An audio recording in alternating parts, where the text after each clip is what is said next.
नमस्कार. आज आपण इंटरेस्टिंग टॉपिकबद्दल डिस्कस करणार आहे, ते म्हणजे लेझरनी हेअर रिमूव्ह कसे करतात किंवा लेझर हेअर रिडक्शन म्हणजे काय.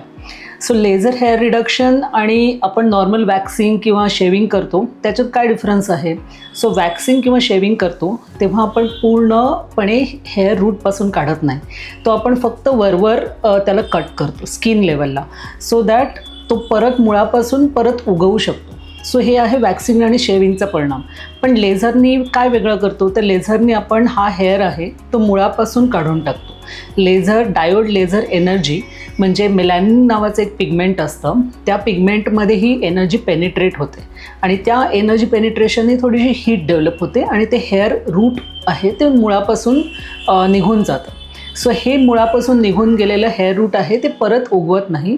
त्यामुळे या लेझर एनर्जीमुळे काय होतं की तो हेअर कायमस्वरूपी तिथनं निघून जातो.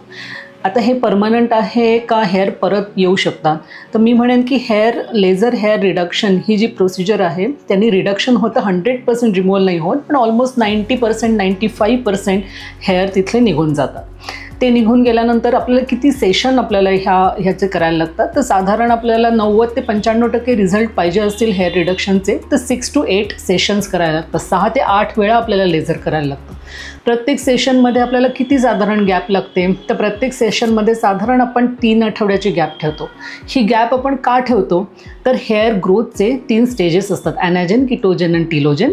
तर आपल्याला ही लेझर हेअर रिमूव्हल प्रोसिजर आहे ते मेनली आपल्याला ॲनाजेन स्टेजवर काम करतं आणि परत हेअर सायकलनी ती सायकल पुढे जाते आणि काही हेअर असतात ते वेगवेगळ्या स्टेजेसमध्ये असतात.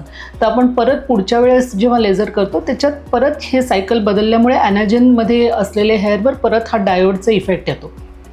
सो आपल्याला प्रत्येक सायकलला एक 30-40% हेअर परमनंटली रिमूव्ह होऊन जातात आणि at the end of 4 to 6 cycles 85% results मिळतात आणि आपल्याला जसं सायकल आपण 6 सायकल to 8 सायकल्समध्ये आपल्याला 95% मिळतात रिझल्ट.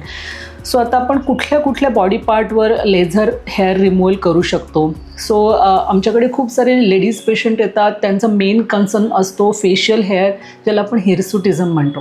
हिरसुटिझम म्हणजे आजकाल आपल्याला PCODचं प्रमाण खूप जास्ती वाढलं आहे.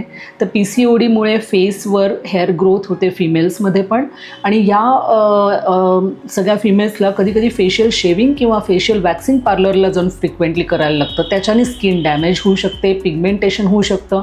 हे सगळं आपल्याला अवॉइड करायचं असेल तर फेशियल हेअर परमनंट रिमूव्हलसाठी डायोड लेझर हा खूप चांगला आणि परमनंट ऑप्शन आहे. सो हिरसुटिझमच्या पेशंटसाठी फेशियल हेअर रिमूव्हल करतो आपण, plus underarm, private parts hair removal लेग्सचे आणि हँड्सचे पण करतो. इवन पुरुषांच्या छातीवर कधीकधी जास्ती हेअर डेन्सिटी असते किंवा अंडरआर्म्समध्ये हेअर डेन्सिटीमुळे घामाची दुर्गंधी जास्ती येते, तर या सगळ्या प्रॉब्लेम्सला हेअर रिडक्शन हे सोल्युशन आहे. सो आपण हेअर रिडक्शन मेल फिमेल असं दोन्ही प्रकारे करतो. कॉस्ट ही आपल्याला कुठल्या बॉडी पार्टवर आणि किती एरियाजवर आणि किती सेशन्स आपण घेणार आहे ह्या सगळ्यावर डिपेंड असते. सो आपण ह्याची अधिक माहिती तुम्हाला पाहिजे असेल तर प्लीज आमच्या क्लिनिकला संपर्क करा. आमचं क्लिनिक आहे कॉस्मोक्राफ्ट, लॉ कॉलेज रोड, आणि माझं नाव आहे डॉक्टर स्वप्ना आठवले. थँक्यू.